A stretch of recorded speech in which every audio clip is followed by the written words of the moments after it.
नमस्कार good morning. आज मे 25 तारिख रविवार। आज दिन भरी अनेक बड़ गुरुत्वपूर्ण खबर गुड़िक आसी। राज्य सरकार राज्य पाई लागू कले अनेक नुआ योजना। यह सहित अनेक बड़ सूचना सब आसी। तेज आसतु आज सकाळ आसी 25 बड़ खबर उपर नजर पकाइबा। नंबर 1 भुवनेश्वर ट्राफिक रु हटिब रेड लाइट। भुवनेश्वर जनगहलीपूर्ण ट्राफिक रु हटाजिब रेड लाइट। एने गृह और नगर उन्नयन मंत्री कृष्णचंद्र महापात्र सूचना देइचंती। से आहुरी मध्य कहिचंती जे जनगहलीपूर्ण ट्राफिक थिबा स्थान रे ओभर ब्रिज निर्माण कराजिब। पूर्त विभाग सहित एने आलोचना सरीचे। मुख्यमंत्री एने बैठक मध्य करिचंती। काम आरंभ को नहीं एबे प्रक्रिया आरंभ करा जायछि। प्रारंभिक भाव में नंदनकानन रोड एवं कल्पना रोड रे पदक्षेप नियाजिब। डीपीआर प्रस्तुत पई विभाग पक्षर पदक्षेप आरंभ करा जायछि। नंबर 2 ओडिशा रे प्रबल वर्षार संभावना। केरल छुईंची दक्षिण पश्चिम मौसुमी वायु। आकलनर 8 दिन पूर्व केरल छुईंची। सेपटे मौसुमी केरल छुईबा परे ओडिशा रे मध्य अनेक स्थान रे प्राक मौसुमी वर्षा देखिबाक मिलिछि। भुवनेश्वर समेत अन्य समस्त जिला गुड़िक प्रबल वर्षा जारी रही। तेबे आसंता 24 घंटा मध्य 5 जिले में प्रबल वर्षार संभावना रही। भद्रक, कटक, जाजपुर, केन्द्रापड़ा और जगतसिंहपुर यही 5टी जिला को ऑरेंज वार्निंग जारी करिछि पाणीपाग विभाग। सेहीपरि 13टी जिले में बिजुली घड़घड़ी हल्का वर्षा संभावना रहिथिबा कहिछि पाणीपाग विभाग। आगु तो रज पर्व आसुछि। आपण कोन चिंता करछन्ती गारमेंट फील्ड रे बिजनेस करिवे ताहले जोगाजोग करंतु कोलकातार सबुठ बड़ गारमेंट होलसेलिंग सहित प्रकाश एंटरप्राइज साड़ी जोगाई दउछि मात्र 115 टंका। नाइटी आपण पाई परिबे 80 टंका। कुर्ती पाई परिबे मात्र 53 टंका। छोट पिलांको आइटम पाई परिबे मात्र 36 टंका। नंबर 3 रिंग रोड डीपीआर को मंजूर। आगेब कैपिटल रिजन रिंग रोड प्रकल्प। प्रस्तावित 111 किलोमीटर रास्ता मध्य प्रथम पर्यायर 70 किलोमीटर काम पाई प्रस्तुत करा जायछि डीपीआर। यहाको अनुमोदन देइचंती केंद्र राजपथ मंत्रालय। एबे टेंडर प्रक्रिया बाकी थिबा सहित खूब शीघ्र यह मध्य चूड़ांत रूप पाइब। कैपिटल रिजन रिंग रोड प्रकल्प खोर्धा रामेश्वर कटक टांगी पर्यंत 6 लेन विशिष्ट 111 किलोमीटर विशिष्ट नुआ सड़क निर्माण कराजिब। प्रस्तुति डिजाइन अनुसार पूरा रास्ता 6 लेन कराजिब। तेबे अनुमोदन पाइथिबा डिजाइन भितरे खोर्धार रामेश्वरम ठारू बांकी पाख बिल्लीपड़ा पर्यंत 40 किलोमीटर, बिल्लीपड़ारू गोविंदपुर को 30 किलोमीटर रास्ता। यही 70 किलोमीटर रास्ता एबे डिजाइन को अनुमोदन मिली। नंबर 4 आसिब नुआ कोविड गाइडलाइन। देश में कड़ लेउटाउछि भयंकर कोरोना। भारतर विभिन्न स्थान में एबे कोरोना रोगी चिन्हट होगा आरंभ हेलाणी। तेबे पूर्व कोरोना पॉजिटिव जो भली भयंकर रूप नैथिला यह से भली घातक स्थिति आसुनी तथापि सतर्क करिछि स्वास्थ्य विभाग। किछि वर्ष पर जेहेतु एबे पुणी कोरोना रोगी चिन्हट हेउचंती यह पूर्व सतर्कता अवलंबन करा सहित एथिपाई नुआ गाइडलाइन आसीपारे बोली अनुमान करा जाउछि। नंबर 5 भुवनेश्वर रे गड़िब हाइड्रोजेन बस। राजधानी भुवनेश्वर रे चलिब हाइड्रोजेन बस। प्रारंभिक भाव में 3टी हाइड्रोजेन बस चलिब। एने एमएयू सरीचे। एने सूचना देइचंती गृह एवं नगर उन्नयन मंत्री कृष्णचंद्र पात्र। नंबर 6 भुवनेश्वर रे हेबो राजस्व विभाग कर्मचारी एवं अधिकारी समीक्षा बैठक। विभागीय कर्मचारी एवं अधिकारी वार्षिक कार्यर समीक्षा करिबे राजस्व विभाग। एथिपाई स्वतंत्र कर्मशाला डाकिचंती राजस्व मंत्री सुरेश पुजारी। जून 4 और 5 तारिख 2 दिन धरी भुवनेश्वर रे आयोजन हेबो एही सम्मेलनी। 4 तारिख रे मुख्यमंत्री मोहन चरण माझी एही सम्मेलन उद्घाटन करिबे। 317 जन तहसीलदार, 58 जन उपजिलापाल एवं 30 जन एडीएम जोगदेवे राजस्व सम्मेलन रे। ब्लॉक स्तर रे भिसी रे रहिबे आरआई एवं अमीन। राजस्व सेवा प्रदान रे सफलता पाइथिबा तहसीलदार एवं जिला को मध्य पुरस्कार दियाजिबो। नंबर 7 अल्लारनाथଙ୍କ पीठरे लागू हेला नुआ नियम। 11 महाप्रभुंकर देवस्नान पूर्णिमा। 12 तारिख ठारू आरंभ हेब अणसर नीति। श्रीमंदिर अणसर पिंडी रे श्री विग्रह माने रहिबे गुप्त सेवारे। 12 तारिख रु 25 तारिख पर्यंत ब्रह्मगिरी अल्लारनाथ पीठरे जमिब श्रद्धालुंक भिड़। एथिपाई आरंभ होइछि प्रस्तुति। अल्लारनाथ पीठरे भिड़ नियंत्रण, ट्राफिक व्यवस्था, सुरक्षा एवं नीतिकांति को नहीं पुरी रे अनुष्ठित होइथिला स्वतंत्र बैठक। पुरी जिलापालଙ୍କ अध्यक्षतार यह बैठक बसिथिला। तेबे बैठक ବୈଠକରେ ଶୃଙ୍ଖଳିତ ନୀତିକାନ୍ତି ସହିତ ଭକ୍ତ କିପରି ସୁବିଧାରେ କ୍ଷୀର ଭୋଗ ପାଇବେ ଏଥିପାଇଁ ସେବାୟତମାନଙ୍କୁ ପରାମର୍ଶ ଦେଇଛନ୍ତି ଜିଲ୍ଲାପାଳ। ନମ୍ବର 8 ନିଶା ଓ ତମାଖୁ ମୁକ୍ତ ହେବ ଶିକ୍ଷାନୁଷ୍ଠାନ। ଶିକ୍ଷା ମନ୍ତ୍ରାଳୟ ଅନ୍ତର୍ଗତ ସ୍କୁଲ ଶିକ୍ଷା ଏବଂ ସାକ୍ଷରତା ବିଭାଗ ଶିକ୍ଷାର୍ଥୀ ତଥା ଯୁବବର୍ଗଙ୍କୁ ନିଶା ତମାଖୁ ଭଳି ହାନିକାରକ ପଦାର୍ଥରୁ ଦୂରେଇ ରଖିବା ଲାଗି ଜାତୀୟ ଅଭିଯାନ ଆରମ୍ଭ କରିଛି।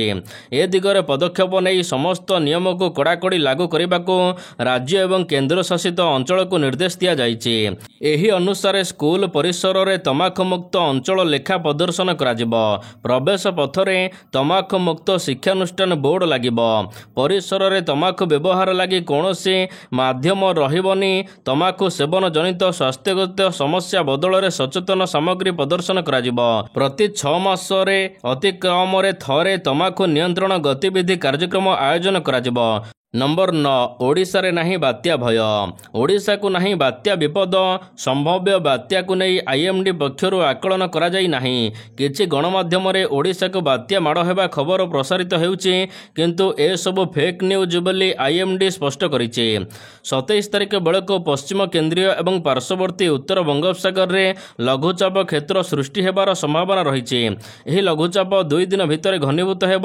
ଏହାର ପ୍ରଭାବରେ 27 ତାରିଖରୁ 31 ତାରିଖ ପର୍ଯ୍ୟନ୍ତ ବର୍ଷା ସମ୍ଭାବନା ରହିଛି। କିଛି ସ୍ଥାନରେ ପ୍ରବଳ ବର୍ଷା ହୋଇପାରେ, କିନ୍ତୁ ରାଜ୍ୟରେ କୌଣସି ପ୍ରକାର ବାତ୍ୟା ସିମ୍ବଲ ନାହିଁ କିମ୍ବା ବାତ୍ୟା ସୃଷ୍ଟି ହେବ ନାହିଁ। ନମ୍ବର 10 କରୋନାକୁ ନେଇ ଆସନ୍ତା 28 ତାରିଖରେ ବସିବ ସମୀକ୍ଷା ବୈଠକ। ଦେଶରେ କଡ଼ ଲେଉଟାଉଛି ଭୟଙ୍କର କରୋନା। ଭାରତର ବିଭିନ୍ନ ସ୍ଥାନରେ ଏବେ କରୋନା ରୋଗୀ ଚିହ୍ନଟ ହେଉଛନ୍ତି। ଲଗାତାର କରୋନା ଆକ୍ରାନ୍ତଙ୍କ ସଂଖ୍ୟା ବୃଦ୍ଧି ପାଉଛି। ମେ 23 ତାରିଖରେ ଦେଶରେ 29 ନୂଆ ମାମଲା ରେକର୍ଡ କରାଯାଇଛି। ଗୁଜରାଟରୁ 20, ୟୁପିରୁ 4, ହରିୟାଣାରୁ 5 ମାମଲା ସାମ୍ନାକୁ ଆସିଛି। ସେହିପରି ବେଙ୍ଗାଲୁରୁରେ 9 ମାସର ଶିଶୁ ମଧ୍ୟ କରୋନା ପଜିଟିଭ୍ ହୋଇଛନ୍ତି। ଏହାର ଭିତରେ 2 ଜଣଙ୍କର ମୃତ୍ୟୁ ଖବର ମଧ୍ୟ ଆସୁଛି। ତେବେ କରୋନାକୁ ନେଇ ଆଗୁଆ ସତର୍କତା ସୂଚନା ଜାରି କରିଛନ୍ତି ରାଜ୍ୟ ସରକାର ଏବଂ ଅନ୍ୟପଟେ କେନ୍ଦ୍ର ସରକାର ମଧ୍ୟ ଏଥିପାଇଁ ଆସନ୍ତା 28 ତାରିଖରେ କୋଭିଡ୍ ସମୀକ୍ଷା ବୈଠକ ଡାକୁଛନ୍ତି। କେନ୍ଦ୍ର ସ୍ୱାସ୍ଥ୍ୟ ସଚିବଙ୍କ ଅଧ୍ୟକ୍ଷତାରେ ଏହି ବୈଠକ ବସିବ। ଏଥିରେ ସମସ୍ତ ରାଜ୍ୟ ଯୋଗ ଦେବେ। ନମ୍ବର 11 ସୁଲଭ ମୂଲ୍ୟରେ ମିଳିବ ଘର। ସୁଲଭ ଦାମରେ ଘର ଦେବ ହାଉସିଂ ବୋର୍ଡ। ଏନେଇ ସୂଚନା ଦେଇଛନ୍ତି ଗୃହ ଏବଂ ନଗର ଉନ୍ନୟନ ମନ୍ତ୍ରୀ କୃଷ୍ଣଚନ୍ଦ୍ର ମହାପାତ୍ର। ଲୋକେ ଚାହାନ୍ତି ସ୍ମାର୍ଟ ସିଟିରେ ରହିବେ, ସୁବିଧା ପାଇବେ। ଲୋକଙ୍କ ଇଚ୍ଛା ଖୁବ୍ ଶୀଘ୍ର ପୂରଣ ହେବ। ତେବେ ଏନେଇ ମୁଖ୍ୟମନ୍ତ୍ରୀ ନିଜେ ଅନୁଧ୍ୟାନ କରୁଛନ୍ତି। ଲୋକମାନଙ୍କର ସ୍ୱପ୍ନ ଖୁବ୍ ଶୀଘ୍ର ପୂରଣ ହେବ। ଲୋକେମାନେ କମ୍ ଦାମରେ ଭୁବନେଶ୍ୱରରେ ଘର କିଣି ରହିପାରିବେ ବୋଲି କହିଛନ୍ତି ନଗର ଉନ୍ନୟନ ମନ୍ତ୍ରୀ। ନମ୍ବର 12 କଲେଜ ଆସିଲେ ପାଠପଢ଼ା ଦୁର୍ବଳ। ମେଟ୍ରିକ୍ ପରୀକ୍ଷାରେ ମେଧାବୀ ଭାବରେ ଉତ୍ତୀର୍ଣ୍ଣ ହୋଇ ଯୁକ୍ତ 2 ପଢ଼ିବାକୁ ରାଜଧାନୀର ନାମକରା ଉଚ୍ଚ ମାଧ୍ୟମିକ ବିଦ୍ୟାଳୟ ବା ଯୁକ୍ତ 2 କଲେଜରେ ନାମ ଲେଖାଇଥିଲେ। 2 ବର୍ଷ ଶିକ୍ଷା ଗ୍ରହଣ କରିବା ପରେ ଯାହା ପରୀକ୍ଷା ଫଳ ଆସୁଛି ଏହା ଆପଣ ଆଶ୍ଚର୍ଯ୍ୟ କରିବ। 10ମ ଶ୍ରେଣୀରେ ଯିଏ ମେଧାବୀ ଛାତ୍ରୀ ଥିଲେ, କିନ୍ତୁ ଯୁକ୍ତ 2ରେ ଭଲ ନମ୍ବର ତଥା ପାସ୍ କରି ପାରୁନାହାନ୍ତି ପିଲା। ଭୁବନେଶ୍ୱରରେ ଥିବା ସରକାରୀ ମାଧ୍ୟମିକ ଉଚ୍ଚ ବିଦ୍ୟାଳୟରେ ଗତ 3 ବର୍ଷର ପରୀକ୍ଷା ଫଳକୁ ଅନୁଧ୍ୟାନ କଲା ପରେ ଏଭଳି ତଥ୍ୟ ଆସୁଛି। ବିଜେପି କଲେଜ, ରମାଦେବୀ କଲେଜ, ଏହିପରି ରାଜଧାନୀ ଏବଂ ମହର୍ଷି କଲେଜରେ ଶତାଧିକ ମେଧାବୀ ଛାତ୍ରଛାତ୍ରୀ ଯୁକ୍ତ 2 ଉତ୍ତୀର୍ଣ୍ଣ ହୋଇପାରୁନାହାନ୍ତି। ନମ୍ବର 13 ଘର ତିଆରି ପାଇଁ ନୂଆ ନିୟମ। ରାଜଧାନୀ ଦିଲ୍ଲୀରେ ବଢ଼ୁଥିବା ପ୍ରଦୂଷଣ ସ୍ତରକୁ ନିୟନ୍ତ୍ରଣ କରିବାକୁ ଦିଲ୍ଲୀ ପ୍ରଦୂଷଣ ନିୟନ୍ତ୍ରଣ କମିଟି ନିର୍ମାଣ ଏବଂ ଭଙ୍ଗା କାର୍ଯ୍ୟ ଉପରେ ଏକ ନୂତନ ଏବଂ କଡ଼ା ନିୟମ ଜାରି କରିଛନ୍ତି। ଏହା ଅଧୀନରେ 500 ବର୍ଗମିଟର ତଥା ତାଠାରୁ ଲମ୍ବା କ୍ଷେତ୍ରର କୌଣସି ନିର୍ମାଣ ପ୍ରକଳ୍ପ ଆରମ୍ଭ କରିବା ପୂର୍ବରୁ ପୋର୍ଟାଲରେ ପଞ୍ଜୀକରଣ କରିବା ବାଧ୍ୟତାମୂଳକ। ନମ୍ବର 14 ଫରେଷ୍ଟ ଗାର୍ଡଙ୍କୁ ହତ୍ୟା ସହାୟତା ରାଶି ଘୋଷଣା କଲେ ମୁଖ୍ୟମନ୍ତ୍ରୀ। ଶିକାରୀ ଗୁଳିରେ ଶନିବାର ଦିନ ଜଣେ ଫରେଷ୍ଟ ଗାର୍ଡଙ୍କର ମୃତ୍ୟୁ ଘଟିଛି।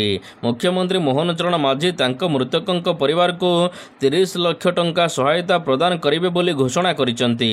ଘଟଣାସ୍ଥଳକୁ ଯାଇ ଅଧିକ ତଦନ୍ତ କରିବାକୁ PCCFକୁ ନିର୍ଦ୍ଦେଶ ଦେଇଛନ୍ତି ମୁଖ୍ୟମନ୍ତ୍ରୀ। ମୃତକ ଜଣେ ହେଲେ ଢେଙ୍କାନାଳ ଜିଲ୍ଲା ହିନ୍ଦୋଳ ରେଞ୍ଜର କାର୍ଯ୍ୟରତ ଫରେଷ୍ଟ ଗାର୍ଡ ପ୍ରହଲ୍ଲାଦ ପ୍ରଧାନ। ନମ୍ବର 15 ଗାଡ଼କଣରୁ କମିବ ଅଳିଆ ଗଦା। ପଳାଶୁଣୀରେ ହେବ ବର୍ଜ୍ୟବସ୍ତୁ ପରିଚାଳନା ହବ୍।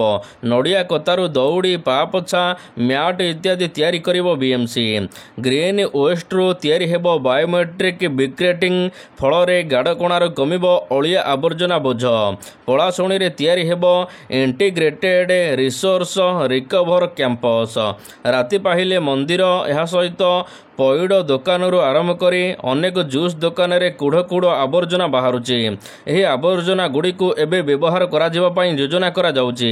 ଏଥିପାଇଁ ପଳାଶୁଣୀରେ ବିଏମ୍ସି ତିଆରି କରିଛି ପ୍ରୋସେସିଂ ୟୁନିଟ୍। ପ୍ରତିଦିନ 10,000 ନଡ଼ିଆ ଆବର୍ଜନାକୁ ଏଠାରେ ପ୍ରୋସେସିଂ କରିବାକୁ ଯୋଜନା କରାଯାଉଛି। କତାର ଫାଇବରରୁ ତିଆରି କରାଯିବ ଅନେକ ଜିନିଷ। ଏଣିକି ପ୍ରକ୍ରିୟାକରଣ କରିବ ବିଏମ୍ସି। ନମ୍ବର 16 ଖଣି ଦୁର୍ନୀତିରେ ହେବ ମୂଳ ଉତ୍ପାଟନ। ଖଣି ମାଫିଆଙ୍କ ବିରୋଧରେ ହେବ କାର୍ଯ୍ୟାନୁଷ୍ଠାନ। ଇସ୍ପାତ ଏବଂ ଖଣି ମନ୍ତ୍ରୀ ବିଭୂତି ଜେନାଙ୍କ ବଡ଼ ଚେତାବନୀ। ଖଣି ଦୁର୍ନୀତିର ମୂଳ ଉତ୍ପାଟନ କରାଯିବ ବୋଲି କହିଛନ୍ତି ଇସ୍ପାତ ଏବଂ ଖଣି ମନ୍ତ୍ରୀ ବିଭୂତି ଜେନା। ଖଣି ଦୁର୍ନୀତି ମାମଲାରେ ଥିବା ସମସ୍ତ ଦୋଷୀଙ୍କୁ ଖୋଜି ବାହାର କରାଯିବ। ଆଇନ ଅନୁସାରେ କାର୍ଯ୍ୟାନୁଷ୍ଠାନ ଗ୍ରହଣ କରାଯିବ ବୋଲି ମନ୍ତ୍ରୀ କହିଛନ୍ତି। ଗତକାଲି ଖଣି ଦୁର୍ନୀତିର ତଦନ୍ତ ପାଇଁ ଭିଜିଲାନ୍ସକୁ ନିର୍ଦ୍ଦେଶ ଦେଇଛନ୍ତି ମୁଖ୍ୟମନ୍ତ୍ରୀ। ସୁନ୍ଦରଗଡ଼ ଜିଲ୍ଲାର ହେମଗିରି ଏବଂ କୋଇଡ଼ା ତହସିଲରେ ହୋଇଥିବା ବ୍ୟାପକ ଖଣିର ଦୁର୍ନୀତିକୁ ନେଇ ତଦନ୍ତ ଆରମ୍ଭ କରାଯାଉଛି। ନମ୍ବର 17 ପ୍ରକାଶ ପାଇଲାନି ପରୀକ୍ଷା ଫଳ। ପ୍ରକାଶ ପାଇଲାନି 1185 ପିଲାମାନଙ୍କର ପରୀକ୍ଷା ଫଳ। ଅମରଣ ଅନଶନରେ 9 ଜଣ ଛାତ୍ରଛାତ୍ରୀ ଏବଂ ଆନ୍ଦୋଳନରେ ବସିଲେ ଶହ ଶହ ଛାତ୍ରଛାତ୍ରୀ। ସୂଚନାଯୋଗ୍ୟ CBSE ଦ୍ୱାରା ପରିଚାଳିତ 10ମ ଏବଂ ଦ୍ୱାଦଶ ବୋର୍ଡ଼ ପରୀକ୍ଷା ଫଳ ଗତ 13 ତାରିଖ ଦିନ ପ୍ରକାଶ ପାଇଲା। ହେଲେ ପଦ୍ମପୁର ଉପଖଣ୍ଡର 6ଟି ବିଦ୍ୟାଳୟର 1185 ପିଲାମାନଙ୍କର ପରୀକ୍ଷା ଫଳ ଆଜି ପର୍ଯ୍ୟନ୍ତ ପ୍ରକାଶ ପାଇନି। ନମ୍ବର 18 PM ମୋଦିଙ୍କ ପାଖରେ CM ମୋହନଙ୍କ ଦାବି। ସମୃଦ୍ଧ ଓଡ଼ିଶା 2036 ପାଇଁ ସଂକଳ୍ପ। ଏନେଇ PM ମୋଦିଙ୍କ ଆଗରେ ଦାବି ରଖିଛନ୍ତି ମୁଖ୍ୟମନ୍ତ୍ରୀ ମୋହନ ଚରଣ ମାଝୀ। 500 ବିଲିୟନ ଅର୍ଥନୀତି ଆଡ଼କୁ ଗଡ଼ୁଛି ଓଡ଼ିଶା। ନୀତି ଆୟୋଗ ବୈଠକରେ ମୁଖ୍ୟମନ୍ତ୍ରୀଙ୍କ ମନ୍ତବ୍ୟ। ନୂଆ ସରକାରଙ୍କ ଉପଲବ୍ଧି କଥା କହିଲେ ମୁଖ୍ୟମନ୍ତ୍ରୀ। ସେ କହିଛନ୍ତି 1.5 ଲକ୍ଷ ପଦବୀ ପୂରଣ ପାଇଁ ପଦକ୍ଷେପ ନିଆଯାଇଛି। ସୁଭଦ୍ରା ଯୋଜନା ଗେମ୍ ଚେଞ୍ଜର ହୋଇଛି। 1 କୋଟି ମହିଳାଙ୍କୁ 10,000 ଟଙ୍କା ମିଳିଛି। ସବୁ ପଞ୍ଚାୟତରେ ଖୋଲିବ ଗୋଦାବରୀଶ ଆଦର୍ଶ ବିଦ୍ୟାଳୟ। ଜାତୀୟ ଶିକ୍ଷାନୀତି ଏବଂ ଆୟୁଷ୍ମାନ ଯୋଜନା ରାଜ୍ୟରେ ଲାଗୁ ହୋଇଛି। ସେ ଆହୁରି ମଧ୍ୟ କହିଛନ୍ତି ଯେ ଜନଶୁଣାଣିରେ ଲୋକମାନଙ୍କର ସମସ୍ୟାର ସମାଧାନ ହେଉଛି। 1.5 ଲକ୍ଷ ପଦବୀ ପୂରଣ ପାଇଁ ପଦକ୍ଷେପ ନିଆଯାଇଛି। ନମ୍ବର 19 ପୁରୀରେ ହେଲା ହେଲ୍ଥ ATM କାର୍ଡ। ସ୍ୱାସ୍ଥ୍ୟ ପରୀକ୍ଷା ହେବ ସହଜ। ଏଣିକି ଟିପି ଦେବା କ୍ଷଣି ବାହାରିଯିବ ହେଲ୍ଥ ରିପୋର୍ଟ। ପୁରୀ ଜିଲ୍ଲା ନିମାପଡ଼ା ଗୋଷ୍ଠୀ ସ୍ୱାସ୍ଥ୍ୟ କେନ୍ଦ୍ର ପରିସରରେ ହେଲ୍ଥ ATMର ଶୁଭାରମ୍ଭ ହୋଇଛି। ଏହାର ନାଁ ରହିଛି ସ୍ୱୟଂ ହେଲ୍ଥ ATM। ଉପମୁଖ୍ୟମନ୍ତ୍ରୀ ପ୍ରଭାତୀ ପରିଡ଼ା ହେଲ୍ଥ ATMର ଉଦ୍ଘାଟନ କରିଛନ୍ତି। ଏହି ହେଲ୍ଥ ATM ଅତ୍ୟାଧୁନିକ ଜ୍ଞାନକୌଶଳରେ ତିଆରି। ଏଥିରେ ଲୋକ ଟିପି ରଖିବେ ସେମାନଙ୍କର ହୃଦରୋଗ, ମଧୁମେହ, କୋଲେଷ୍ଟ୍ରେନ୍, ଉଚ୍ଚ ରକ୍ତଚାପ ରୋଗର ପରୀକ୍ଷା ହୋଇ ସଙ୍ଗେ ସଙ୍ଗେ ରିପୋର୍ଟ ବାହାରିଯିବ। ସ୍ୱୟଂ ହେଲ୍ଥ ATMରେ ରୋଗୀମାନଙ୍କର ବ୍ୟକ୍ତିଗତ ପ୍ରୋଫାଇଲ ରହିବ। ନମ୍ବର 20 ଆନ୍ଧ୍ରପ୍ରଦେଶରେ ତିଆରି କରାଯିବ ଯୁଦ୍ଧତୋପ ବିମାନ ଫ୍ୟାକ୍ଟ୍ରି। ଆନ୍ଧ୍ରପ୍ରଦେଶରେ ହେବ ଯୁଦ୍ଧତୋପ ବିମାନ ଫ୍ୟାକ୍ଟ୍ରି। ଖାସ୍ କରି ମିଗ୍ ତେଜସ୍ ଏବଂ ସୁଖୋଇ ବିମାନ ଭଳି ଫ୍ୟାକ୍ଟ୍ରି ତିଆରି କରାଯିବ। ମୁଖ୍ୟମନ୍ତ୍ରୀ ଚନ୍ଦ୍ରବାବୁ ନାଇଡୁ ଏନେଇ କେନ୍ଦ୍ର ସରକାରଙ୍କୁ ଅଫର ଦେଇଛନ୍ତି। ସେ କହିଛନ୍ତି ରାଜ୍ୟକୁ କେବଳ ଏକ ବିକଶିତ ରାଜ୍ୟ ଭାବରେ ନୁହେଁ ବରଂ ଦେଶର କାରଖାନା ଭାବରେ ବିକଶିତ କରିବାକୁ ଚାହୁଁଛନ୍ତି। ଏବେ ତାଙ୍କର ନିଜର ପ୍ରତିରକ୍ଷା କ୍ଷେତ୍ର ଉପରେ ଯାହାର ଅଭିବୃଦ୍ଧି ନିରନ୍ତର ବୃଦ୍ଧି ପାଉଛି, ଏହା କେନ୍ଦ୍ର ସରକାରଙ୍କ ଦ୍ୱାରା ଆନ୍ଧ୍ରରେ ଖୋଲାଗଲେ ଆନ୍ଧ୍ର ଅଧିକ ଉପକୃତ ହେବା ସହିତ ସମସ୍ତ ସୁବିଧା ଯୋଗାଇ ଦେବ। ନମ୍ବର 21 2029ରୁ ଚାଲିବ ବୁଲେଟ୍ ଟ୍ରେନ୍। ଭାରତରେ ଗଡ଼ିବ ପ୍ରଥମ ବୁଲେଟ୍ ଟ୍ରେନ୍। ରେଳମନ୍ତ୍ରୀ ଅଶ୍ୱିନୀ ବୈଷ୍ଣବ ଏକ ଭିଡ଼ିଓ ସେୟାର କରି ସୂଚନା ଦେଇଛନ୍ତି। ମୁମ୍ବାଇ ଅହମ୍ମଦାବାଦ ବୁଲେଟ୍ ଟ୍ରେନ୍ ପ୍ରକଳ୍ପ ପାଇଁ 300 କିଲୋମିଟର ଲମ୍ବା ପୋଲ ନିର୍ମାଣ ଦ୍ରୁତଗତିରେ ଚାଲିଛି। ଏହା ବ୍ୟତୀତ ସୁରଟ ନିକଟରେ ଏକ 40 ମିଟର ଲମ୍ବା ବକ୍ସ ଗାର୍ଡର କାମ ମଧ୍ୟ ସମାପ୍ତ ହୋଇଛି। ରେଳମନ୍ତ୍ରୀଙ୍କର କହିବା ଅନୁସାରେ ଅଳ୍ପ କିଛି ଦିନ ମଧ୍ୟରେ କାମ ଅଧିକ ଆଗେଇ ଚାଲିଛି।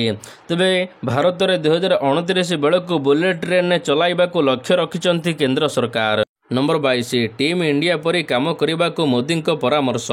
ପ୍ରଧାନମନ୍ତ୍ରୀ ନରେନ୍ଦ୍ର ମୋଦିଙ୍କ ଅଧ୍ୟକ୍ଷତାରେ ଶନିବାର ଦିନ ନୀତି ଆୟୋଗର 10ମ ଗଭର୍ଣ୍ଣିଂ କାଉନସିଲ୍ ବୈଠକ ନୂଆଦିଲ୍ଲୀରେ ଅନୁଷ୍ଠିତ ହୋଇଛି। ଏହି ବୈଠକରେ ମୁଖ୍ୟ ବିଷୟବସ୍ତୁ ଥିଲା 2047ରେ ବିକଶିତ ଭାରତ ପାଇଁ ବିକଶିତ ରାଜ୍ୟ। ବୈଠକରେ ପ୍ରଧାନମନ୍ତ୍ରୀ ମୋଦି କହିଛନ୍ତି ଯଦି କେନ୍ଦ୍ର ଏବଂ ସମସ୍ତ ରାଜ୍ୟ ଟିମ୍ ଇଣ୍ଡିଆ ପରି ଏକଜୁଟ ହୋଇ କାମ କରନ୍ତି ତେବେ କୌଣସି ଲକ୍ଷ୍ୟ ଅସମ୍ଭବ ନୁହେଁ। नंबर 23 आपल पर एबे सैमसंग को मध्य डोनाल्ड ट्रंप को धमक। आपल पर एबे सैमसंग को ट्रंप धमक देइचंती। अमेरिका रे फोन तैयारी न कले लगाइब 25% शुल्क। स्मार्टफोन मार्केट आपल प्रतिद्वंदी कहुवा दक्षिण कोरियार कंपनी सैमसंग एबे ट्रंप को धमकर शिकार होइचंती। यह पूर्वर निज देशर कंपनी आपल को मध्य 25% शुल्क लगाइबा को धमक देइचंती ट्रंप, जहाँ चर्चा थमी नथिबा बेले एबे सैमसंग उपरे मध्य धमक मिलिछि। नंबर 24 आत्मसमर्पण कले 24 जन माओवादी। छत्तीसगढ़ बीजापुर में आत्मसमर्पण कले 24 जन माओवादी। सीआरपीएफ डीआईजी राजेश कुमार यह सहित बीजापुर एसपी निकट में आत्मसमर्पण करिसेंती। 24 जन माओवादी मुंड उपरे मोट 87 लाख टंकार पुरस्कार राशि घोषणा करथिले छत्तीसगढ़ सरकार। आत्मसमर्पण करिथिबा माओवादी माननकु पुनर्वास, नियुक्ति, शिक्षा भली विभिन्न सुविधा जोगाई दियाजिबो बोली बीजापुर एसपी कहिचंती। नंबर 25 इंग्लैंड गस्त पाई घोषणा हैला भारतीय दल। टीम इंडिया आसंता मासरे इंग्लैंड गस्त करिबो। भारत एवं इंग्लैंड मध्य 5टी टेस्ट मैच विशिष्ट सीरीज खेला जिवो। तबे टेस्ट क्रिकेट रे रोहित शर्मा, विराट कोहली एवं रविचंद्रन अश्विनी भली अभिज्ञ खेलाड़ी माने अवसर घोषणा करिबा परे यह परे भारतीय दल घोषणा करा जायछि। तबे भारतीय दल रे 2 जन नूतन अधिनायक मध्य मिलिचंती। अजित अगरकर नेतृत्व में चयन कमिटी इंग्लैंड गस्त करने को जाउचंती। यशस्वी जसवाल एवं अभिमन्यु ईशानर बैटिंग ओपनिंग दायित्व तुलाइबे। तबे शुभमन गिल एथिरे अधिनायक दायित्व तुलाइबे। ऋषभ पंत विकेट कीपर बा उप अधिनायक दायित्व तुलाइबे। नमस्कार, जय जगन्नाथ। आगको तो रज पर्व आसुचंती। आपण कोन चिंता करछंती गारमेंट फील्ड रे बिजनेस करिया पई? ताले विलंब कोन पई? जोगाजोग करंतु कोलकातार सबुठ बड़ गारमेंट होलसेलर सहित Prakash enterprise. A to Z readymade garment item आपण होलसेलिंग प्राइस रो पाई परिबे। साड़ी पाइबे मात्र 115 टंका, नाइटी पाइबे मात्र 80, कुर्ती पाइबे मात्र 53 टंका। A to Z readymade garment item आपण होलसेलिंग प्राइस बहुत सुलभ मूल्य रे पाई परिबे। जोगाजोग करंतु स्क्रीन रे नंबर दिया जायछि।